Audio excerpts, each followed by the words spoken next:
मेरा नाम रानी है और मैं एक जवान बेटी की माँ हूँ। जैसे जैसे मेरी बेटी जवान हो रही थी, वो हमेशा ही अपने कमरे में बंद रहकर पढ़ाई करती रहती थी।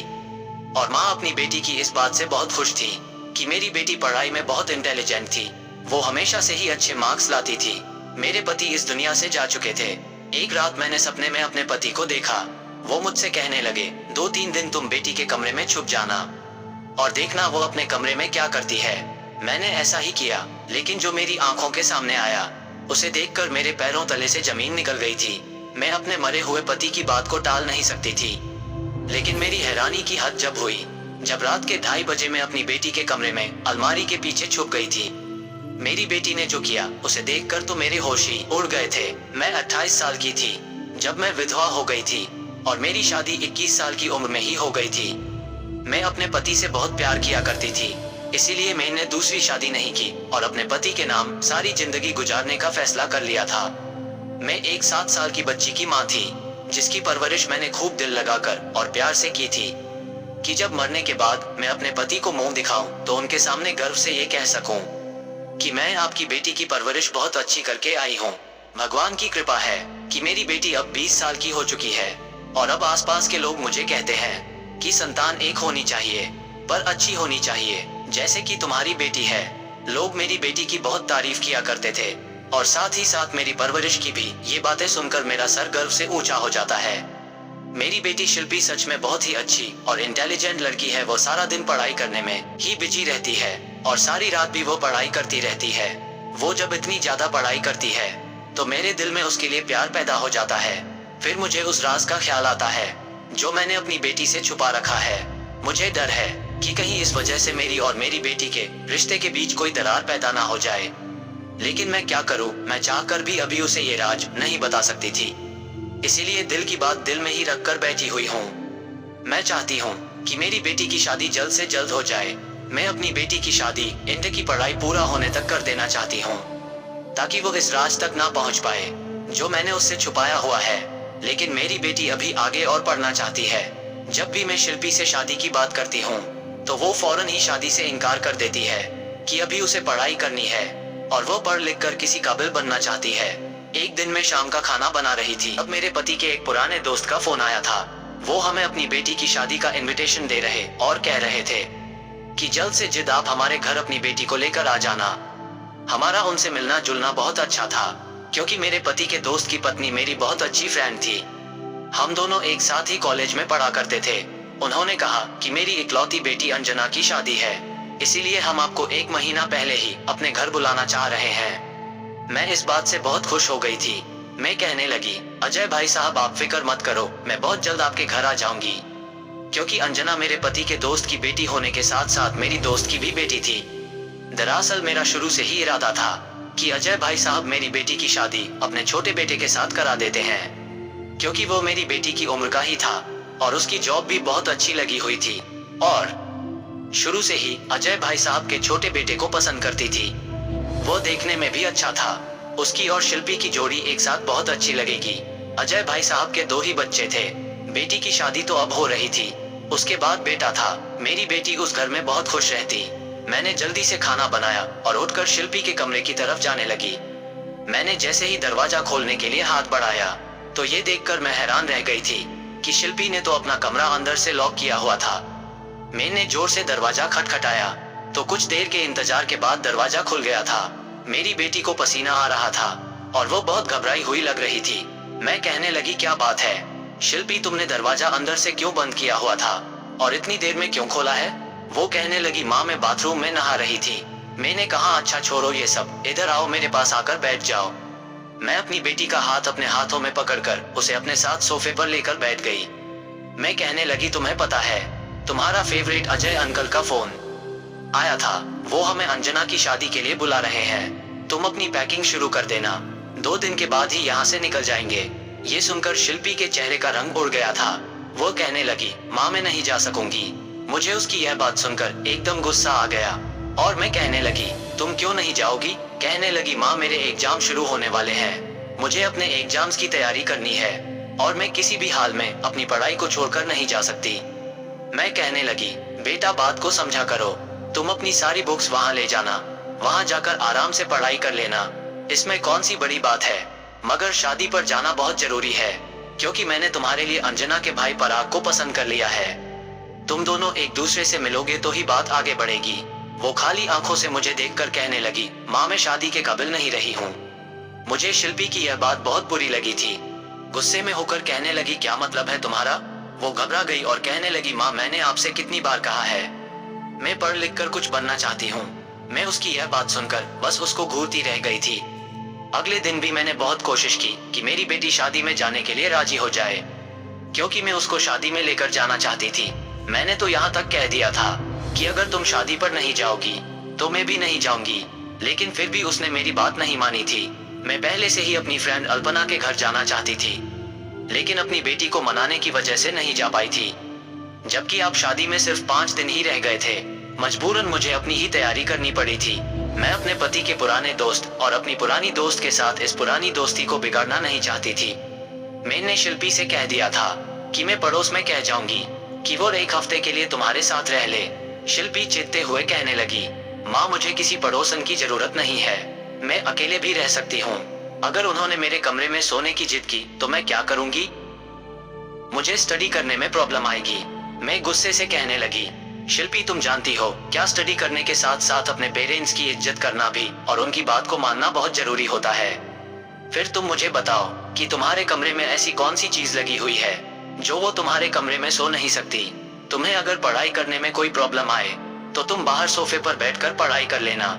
शिल्पी कहने लगी, माँ आप तो जानती हो मैं अपने कमरे में अकेले रहकर ही अपनी पढ़ाई करती हूँ, तभी मेरा अच्छा फोकस मेरी पढ़ाई पर रहता है, इसीलिए मैं किसी की मौजूदगी में डिस्टर्ब होती हूँ।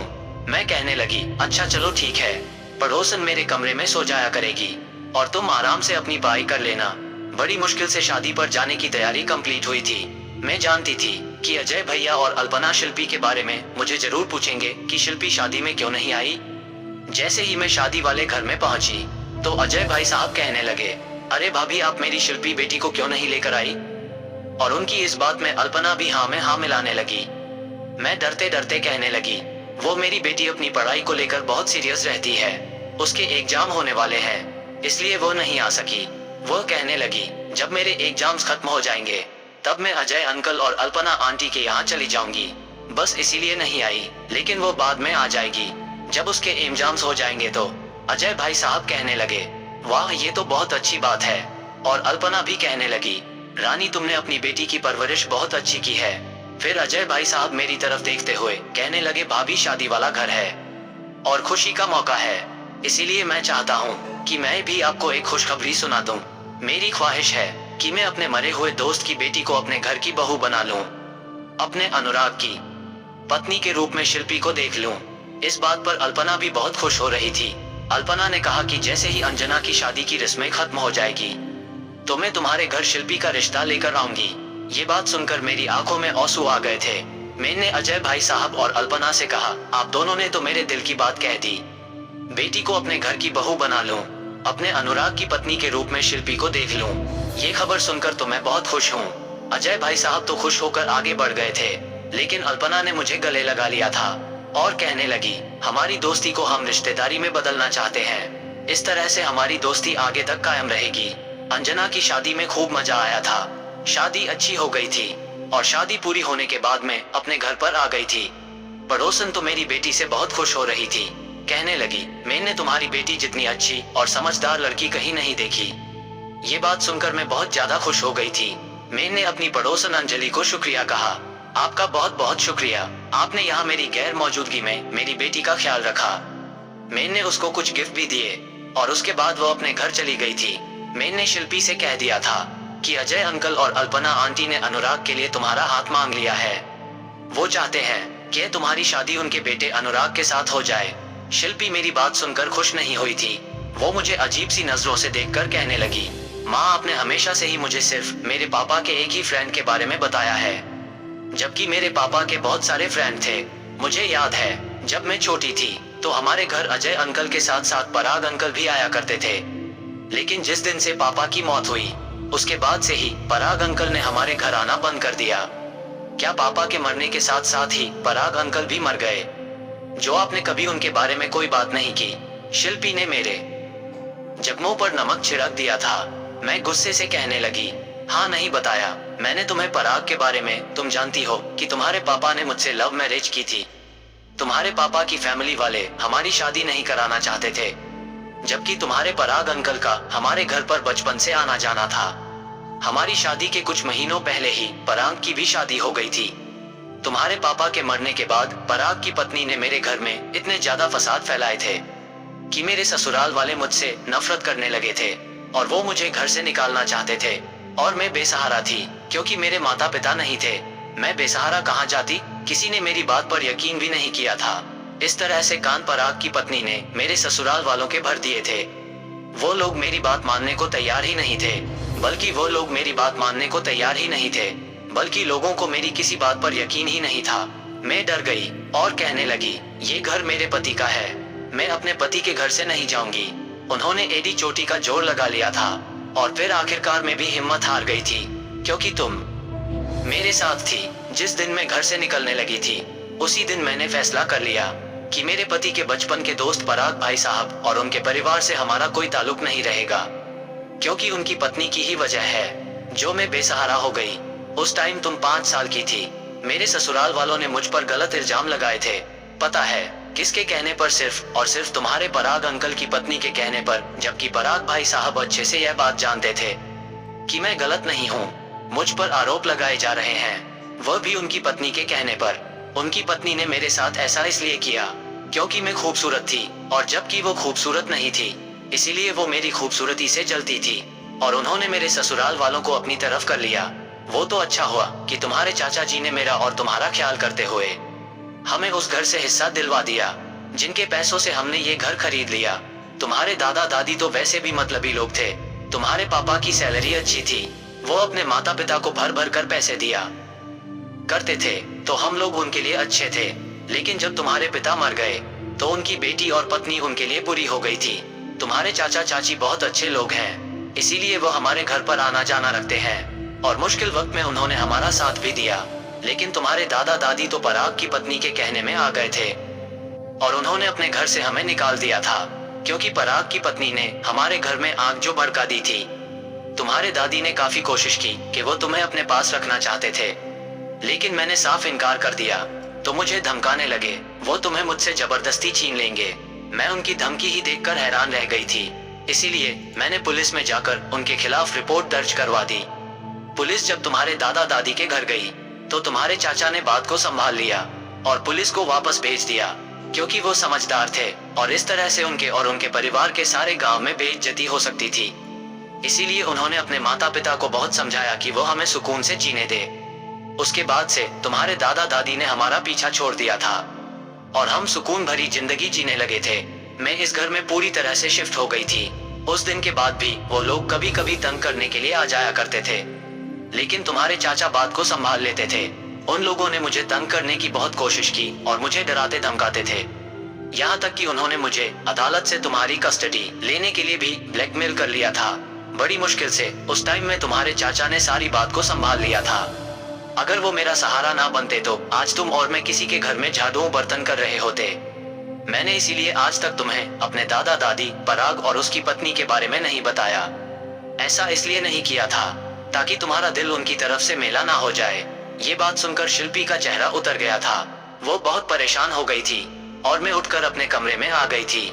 मुझे पिछले दिनों की परेशानियां आज भी याद आती थी और अपने पति की भी बहुत याद आती थी।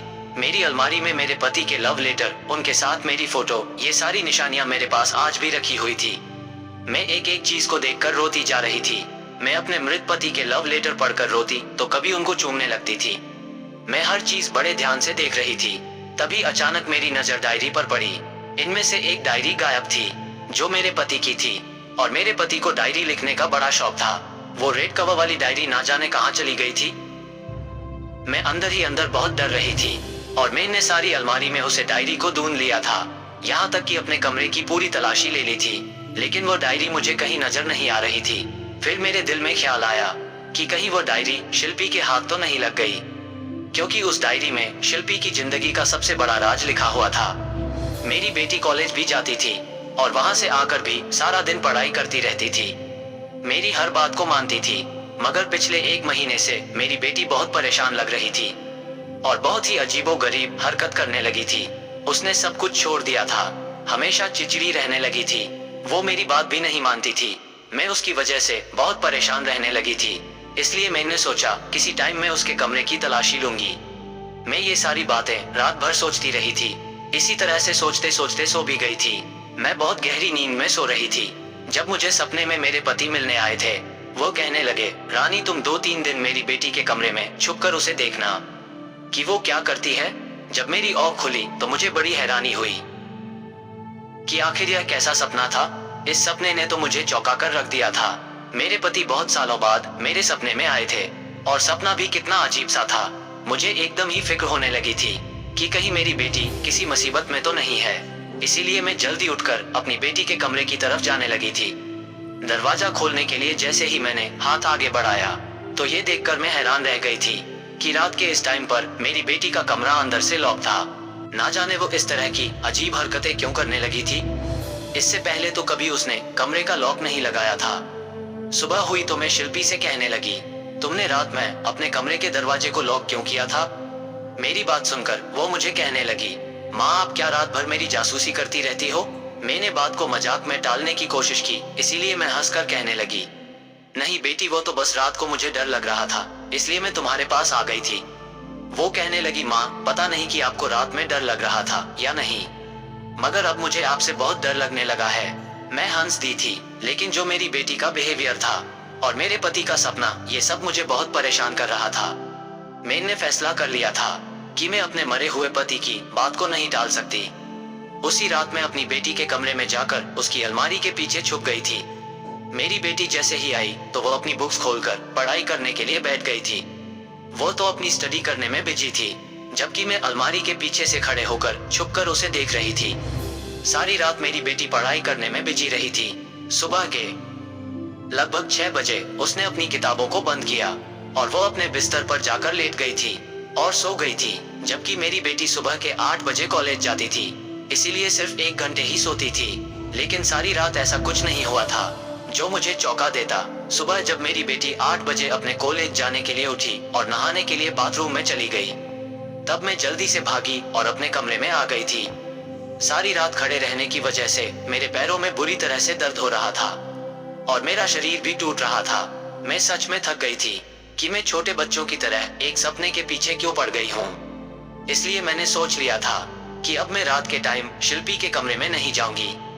लेकिन जैसे ही रात हुई और मैं अपने कमरे में लेटी थी, तभी मेरे कानों में बार बार अपने पति की आवाज सुनाई दे रही थी, जैसे वो मुझसे कह रहे हो कि जाओ रानी, शिल्पी के कमरे में चली जाओ। मैं अपने फैसले ज्यादा देर तक तो नहीं ठहर सकी थी, इसलिए मैं रात होते ही एक बार फिर से अपनी बेटी के कमरे में जाकर उसकी अलमारी के पीछे छुप गई थी।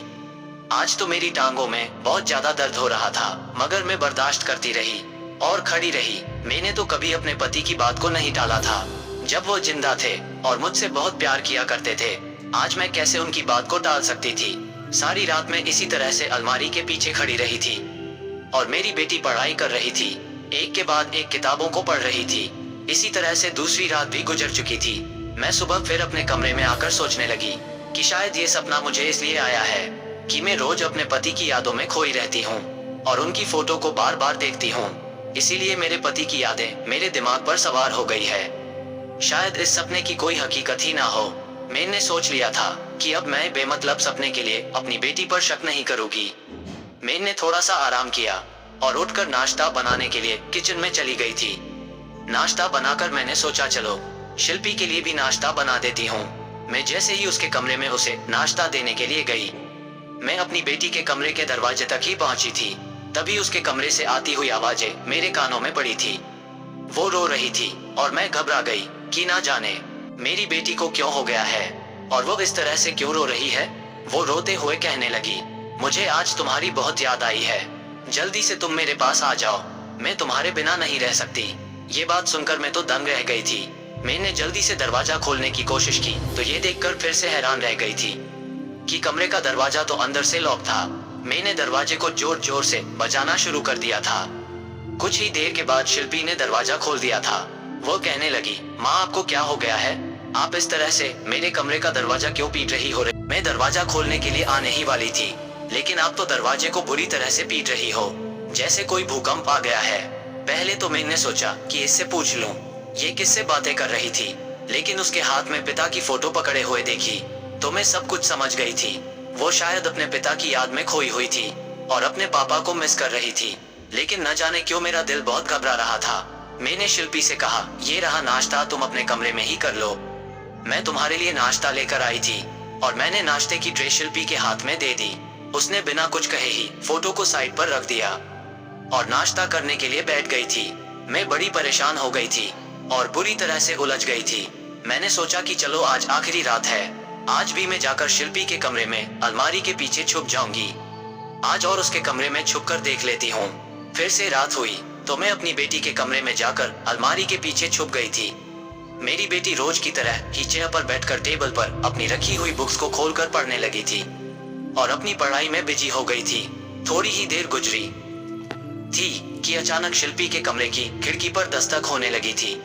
मैं हैरान रह गई थी कि इतनी रात को और इस टाइम पर आखिर खिड़की से कौन आ सकता है। डिम्पी ने जल्दी से अपनी बुक्स को बंद की और खड़ी होकर खिड़की की तरफ जाने लगी और उसने खिड़की को खोल दिया। मुझे किसी के कूदने की आवाज सुनाई दी थी। मेरा दिल बहुत जोर जोर से धड़कने लगा था। शिल्पी रोने लगी थी और कहने लगी, आप इतने दिनों से क्यों नहीं आए हो? जानते हो ना मैं आपसे कितना प्यार करती हूँ। मुझे तो ऐसा लगता है कि अगर मैं आज आपको फोन ना करती तो शायद आप आज भी यहाँ पर नहीं आते। मैं तो आपको एक बात बताना ही भूल गई। सुबह जब आपसे मेरी फोन पर बात हुई थी तो अचानक ही माँ आ गई थी। मुझे 100% यकीन है कि माँ ने जरूर हमारी बातें सुन ली होगी, इसीलिए मैंने जल्दी से अपने हाथ में पापा की फोटो पकड़ ली थी। ऐसा इसलिए किया था कि माँ ये समझे कि मैं अपने पापा की फोटो से बातें कर रही थी, और ये देखकर तो बहुत शर्मिंदा हो गई थी। मुझे अपनी बेटी की बातों पर हैरानी हो रही थी। तभी मुझे एक लड़के के हंसने की आवाज सुनाई दी थी। वो हंसते हुए कहने लगा, तुम आज बाल बाल बच गई हो। मैंने तुमसे कितनी बार कहा है कि तुम मेरे साथ चलो, तुम मेरे साथ भी नहीं जाती हो और हमेशा मुझे याद करके रोती भी रहती हो। इससे ज्यादा और कुछ सुनने की मुझ में हिम्मत नहीं थी। मैं काफी देर से इन दोनों की ऐसी बेतुकी बातों को सुन रही थी, इसीलिए मैं जल्दी से अलमारी के पीछे से निकल आई थी और दोनों के सामने जाकर खड़ी हो गई। इन दोनों की नजर जैसे ही मुझ पर पड़ी तो उनकी आंखें फटी की फटी रह गई थी और वो मुझे अपनी फटी आंखों से देख रहे थे। शिल्पी आगे बढ़कर कहने लगी, माँ आपने ये कैसी हरकत की है? आप यहाँ क्या कर रही हो? आपको शर्म नहीं आती अपनी बेटी के कमरे में छुपने की? आप इतनी घिनौनी हरकत कैसे कर सकती हो? मुझे अपनी बेटी पर बहुत गुस्सा आ रहा था। शिल्पी शर्मिंदा होने के बजाय उल्टा मुझ पर ही चढ़कर दौड़ रही थी। तभी मैं चिल्लाकर कहने लगी, बंद करो अपनी बकवास को। अगर मेरे सामने ज्यादा बोलने की कोशिश की तो तुम्हारी जबान को खींच लूंगी। तुम्हें शर्म आनी चाहिए कि तुम घर में इस लड़के को बुला रही हो। कीन है ये लड़का, तुम्हें शर्म नहीं आती है? अपनी माँ से झूठ बोलते हुए और अपने पिता की इज्जत को खाक में मिलाते हुए। मैं तो कभी मरकर भी यह नहीं सोच सकती थी कि तुम इतनी गलत निकलोगी। फोन पर रो रो के अपने आशिक को घर बुलाओगी, और इस लड़के को तो देखो, बेगैरत यहाँ से भाग भी नहीं रहा, आंख से आंख मिलाकर खड़ा हुआ है। ये यही सोच रहा होगा कि एक बेसहारा और बुरी औरत हमारा क्या बिगाड़ लेगी। शिल्पी कहने लगी, माँ यह मेरा आशिक नहीं बल्कि यह मेरा पति है। हम दोनों ने एक दूसरे से शादी कर ली है। ये बात सुनकर तो मेरे पैरों तले से जमीन निकल गई थी कि आखिर मेरी बेटी ये सब कुछ क्या कह रही थी। मैंने कहा, बेगैरत लड़की, तुम्हें ये सब कुछ करते हुए शर्म नहीं आती? कौन है ये लड़का? कैसे जानती हो तुम इसको? ये सुनकर शिल्पी रोने लगी और बताने लगी कि हाँ माँ, मैं सच कह रही हूँ, यह मेरा पति है। इसके बारे में मुझे अपने पापा की डायरी से पता चला था और उसी डायरी पर इसके घर का एड्रेस भी लिखा हुआ था। इसका राज है। पापा की डायरी से राज के बारे में पढ़ चुकी हूँ। हम दोनों बहुत छोटे थे और हम दोनों बचपन के पक्के फ्रेंड थे। हम दोनों एक साथ खेलते थे। पापा ने मेरा और राज का रिश्ता फिक्स कर दिया था। ये पराग अंकल का बेटा है। डायरी में लिखा था कि मेरी ख्वाहिश है कि मेरी बेटी की शादी मेरे दोस्त के बेटे राज के साथ हो जाए, और मेरी बेटी के पैदा होने के बाद मैंने दोस्त से वादा किया था कि मेरी बेटी जवान होने के बाद तुम्हारे बेटे राज की पत्नी बनेगी और तुम्हारे घर की बहू बनकर जाएगी। और उसमें मेरे लिए भी कुछ लिखा गया था। पापा ने लिखा था कि शिल्पी, अगर मुझे कुछ हो गया तो जवान होने के बाद तुम किसी और को पसंद ना करना। जिस लड़के को मैंने तुम्हारे लिए चुना है तुम उससे ही शादी करना। माँ, अब आपको जरा शर्म नहीं आई कि आपने मुझसे मेरे पिता के वादे के बारे में छुपा कर रखा? आपने मेरे दादा दादी को तो मुझसे छुपा कर रखा था।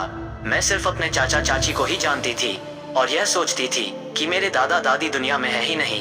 लेकिन जब उस दिन आपने मुझे दादा दादी के बारे में सारी बात बताई तो मैं समझ गई थी कि इसीलिए मेरी माँ ने मुझे दादा दादी के बारे में नहीं बताया, क्योंकि उन्होंने हमारे साथ बहुत गलत किया था।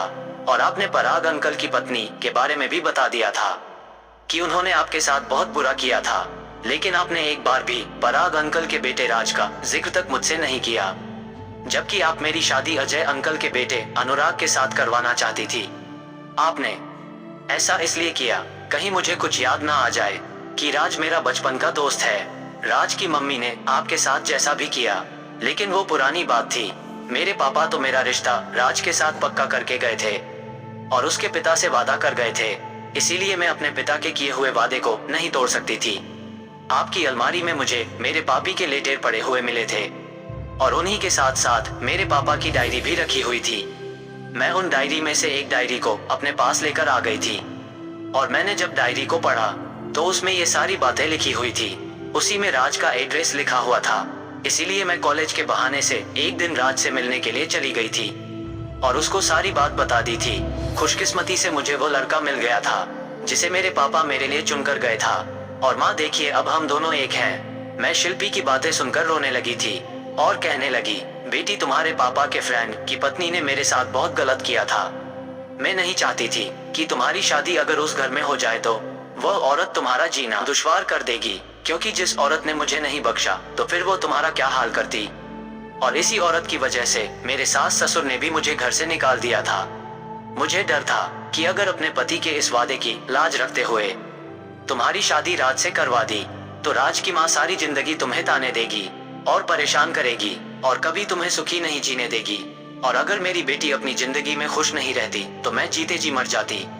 मुझे पता था कि जिस औरत ने मुझे मेरी ससुराल में नहीं टिकने दिया, वो औरत अपने घर में उसी की बेटी के साथ क्या रिएक्ट करेगी। मेरी बातें सुनकर शिल्पी रोने लगी थी। वो मुझे कहने लगी, माँ, मुझे पता था कि आपके पास ये सब कुछ करने से पहले कोई वजह रही होगी, क्योंकि मैंने अपनी जिंदगी के इतने सालों में आप में कोई बुराई नहीं देखी। मुझे आपकी वजह मालूम हो चुकी है, लेकिन माँ, मैं अपने पिता के किए हुए वादे को पूरा करना चाहती थी। तभी मेरा दामाद राज आगे बढ़ा और हाथ जोड़कर कहने लगा, आंटी, टाइम बहुत आगे बढ़ चुका है। अब हालात पहले जैसे नहीं रहे हैं। सब लोग अच्छे हो चुके हैं और मैं आपको बता दूं कि माँ की तबीयत तो इतनी ज्यादा खराब रहने लगी है कि वो अपने बिस्तर से खड़ी ही नहीं होती है। शायद उन्हें भगवान ने उनको उनके किए की सजा दी है। माँ को पैरालाइज हो गया है, जिसकी वजह से ना तो वो बोल सकती है और ना ही हिल सकती है। डॉक्टर ने कुछ दिनों का ही टाइम दिया है। माँ की हालत बहुत ज्यादा सीरियस है। आप मेरे साथ चलो और माँ को उनकी गलती के लिए माफ कर दो। माँ उनकी जिंदगी के जो पल रह गए हैं वो उनको सुकून से जी सके। मेरी बेटी राज के साथ शादी तो कर चुकी थी, अब मेरे पास इनकार करने की कोई गुंजाइश ही बाकी नहीं रही थी। मैं राज और शिल्पी के साथ राज के घर चली गई थी।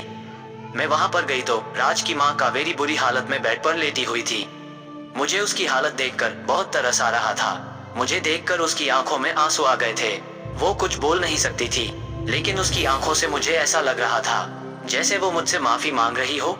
मैंने उसके करीब जाकर कहा कि मैंने तुम्हें माफ किया कावेरी, अब हमारे बच्चे शादी कर चुके हैं, इनको आशीर्वाद दो। ये सुनकर कावेरी की आंखों से आंसू निकलने लगे थे और वो रो रही थी। पराग भाई साहब भी मुझे देखकर बहुत खुश हुए थे और उन्होंने बताया कि भाभी, जब से कावेरी की तबीयत खराब होनी शुरू हुई थी वो तभी समझ गई थी कि उसने आपके साथ गलत किया। भगवान उसको इसी चीज की सजा दे रहा है। वो आपसे माफी मांगना चाहती थी, लेकिन उसकी कभी हिम्मत नहीं हुई आपसे माफी मांगने की। इसीलिए उसने कहा कि जब मैं ठीक हो जाऊंगी तो मैं खुद रानी के घर जाकर उससे माफी मांगूंगी। लेकिन इसकी हालत तो ठीक होने के बजाय दिन ब दिन खराब होती चली गई थी और वो आपसे माफी नहीं मांग सकी। जब एक दिन हमारे घर शिल्पी आई और उसने सब कुछ बताया तो मैंने खुद ही इन दोनों बच्चों की शादी करवा दी। हमने आपको इसीलिए नहीं बताया क्योंकि हमें पता था कि आप कभी भी इन बच्चों की शादी के लिए तैयार नहीं होगी, क्योंकि आपके साथ बहुत बुरा किया गया था और मैं अपने दोस्त के वादे को भी पूरा करना चाहता था। पराग भाई साहब मेरे सामने हाथ जोड़कर खड़े हो गए और कहने लगे, भाभी, मैं अपनी पत्नी की तरफ से आपसे माफी मांगता हूँ। मेरी पत्नी को माफ कर दो। और साथ साथ मेरे बच्चों को भी, जिन्होंने आपसे छुपकर शादी की। मेरी बेटी खुश थी, यही मेरे लिए बहुत था। मैंने पराग भाई साहब से कहा, अब जो हुआ सो हुआ, आपको शर्मिंदा होने की जरूरत नहीं है। मैंने कजरी को माफ कर दिया है। ये कहकर मैं अपने घर आ गई थी। लेकिन अगले दिन जो खबर आई थी, उसने मेरे पैरों तले से जमीन निकल दी थी। शिल्पी ने बताया कि कजरी की मौत हो गई है। कजरी की मौत पर मुझे बहुत अफसोस हुआ था। अब मेरी बेटी अपने ससुराल में रह रही है, बहुत खुश है। इसी तरह से मेरे पति का सपना भी पूरा हो गया था और कजरी ने जो किया था उसे उसकी सजा भी मिल गई थी। तो दोस्तों, उम्मीद करते हैं हमारी आज की कहानी भी आपको पसंद आई होगी। आपका क्या कहना है इस कहानी के बारे में कमेंट करके हमें जरूर बताएं। वीडियो को लाइक कर दीजिए और इसी तरह की कहानियां लगातार देखने के लिए चैनल को सब्सक्राइब करके घंटी को दबाकर ऑल पर सेट कर लीजिए, ताकि आने वाली वीडियो का नोटिफिकेशन आपके पास तुरंत पहुंचे। मैं मिलता हूं आपसे अगली वीडियो में, तब तक के लिए धन्यवाद।